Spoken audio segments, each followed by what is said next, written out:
here for the opening night of Lumiere Durham. Durham Student TV have got our press passes and we're pumped and ready to go, and I can't wait to show you what we've got in store.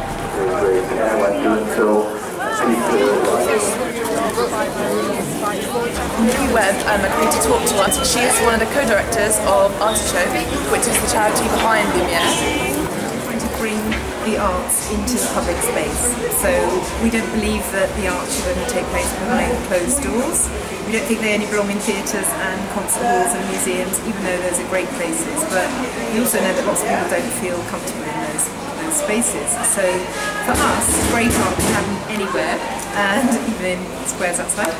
And what we want to happen is to put on great art that's accessible to everyone. I'm stood outside Durham Cathedral, but for today's purposes it's referred to as a crown of light.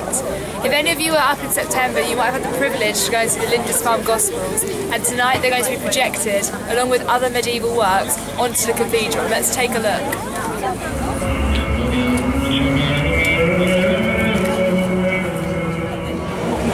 Brought together some speakers from all around the world who are interested in the way in which the art can help cities to transform themselves, provides economic benefits for cities and communities. It's not only about putting on great things for people to see, but it also contributes in real tangible terms to local economies. What we're very excited about is that sense of the whole community, all the different communities of Durham, be it students or academics or ordinary people who come in who live in the surrounding villages, or just the people that live here, and indeed visitors from far afield.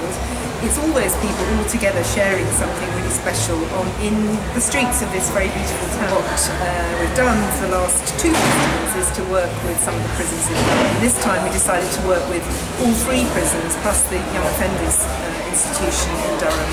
And those prisoners together have made an installation which is being exhibited in the Galilee Chapel Cathedral.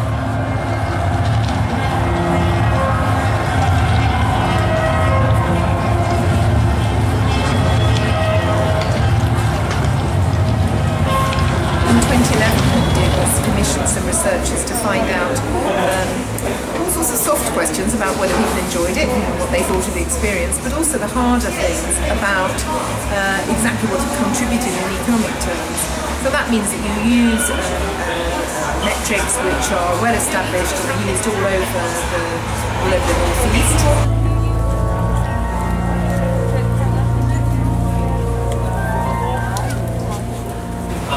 It'll cost about £1.4 million. It does cost a lot of money, and of course it's free to the public, so there's no box office income. But we are asking people to drop a few coins into it.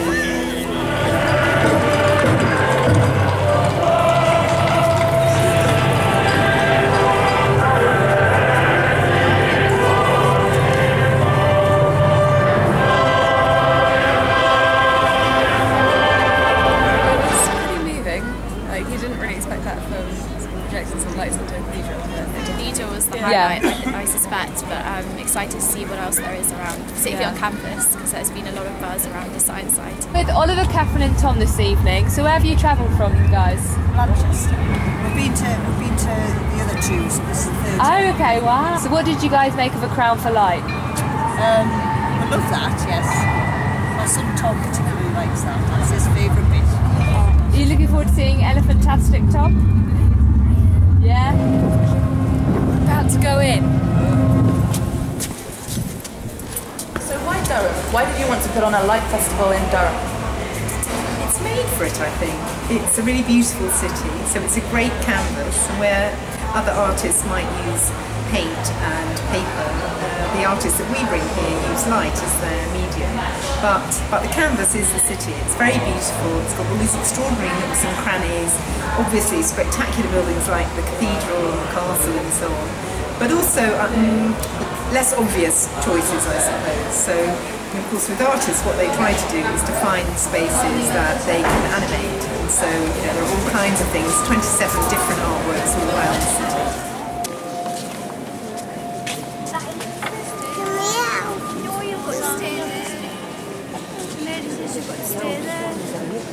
Stood in front of Tiger and Kim's dresses, and we're here in the Durham Cathedral cloisters. They're made out of fibre optic LEDs, and the colours change as they evolve over time.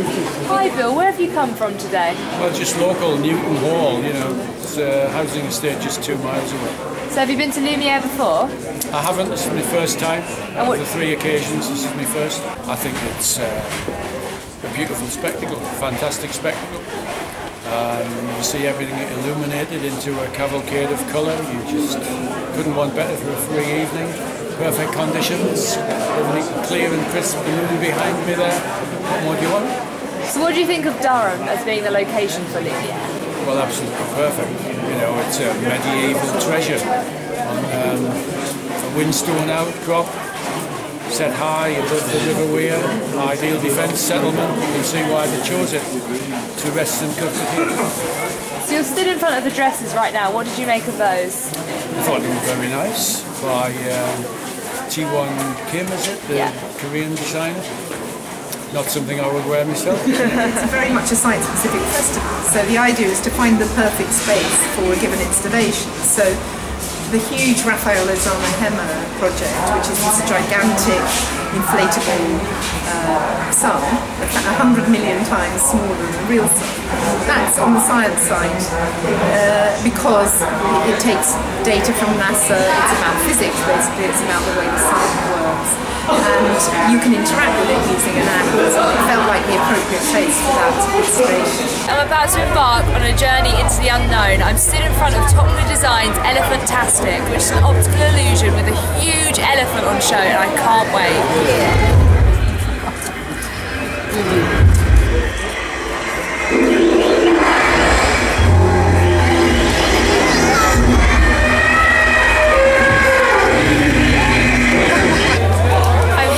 Street now, and this isn't the work of an artist that you see above me, this is the work of the locals here. We've all been asked to donate our plastic bags, all part of a project which we're going to see now, the Consumerist Christmas Tree.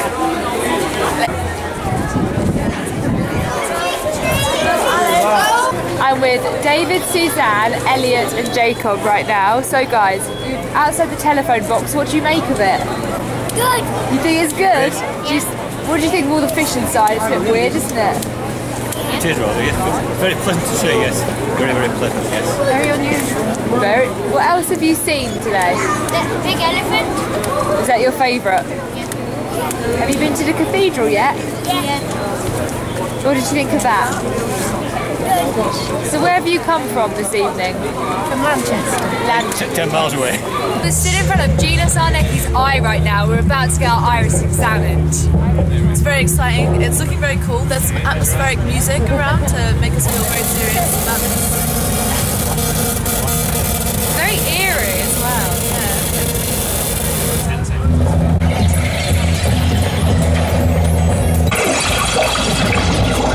Right, I'm a bit scared. Let's go. Yeah. I'm looking right to the back. Is it done? I think so, yeah.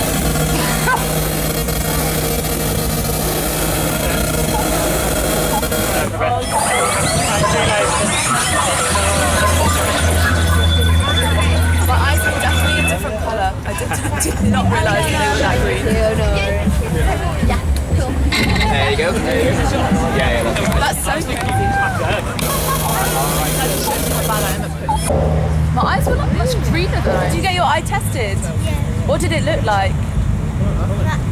People and big and small. Yeah? And was it what you expected or was it different? Different. Yeah? Jasper. Hi Jasper, and you're working for Lumiere today? I am. Yeah? And how did you get involved with Lumiere?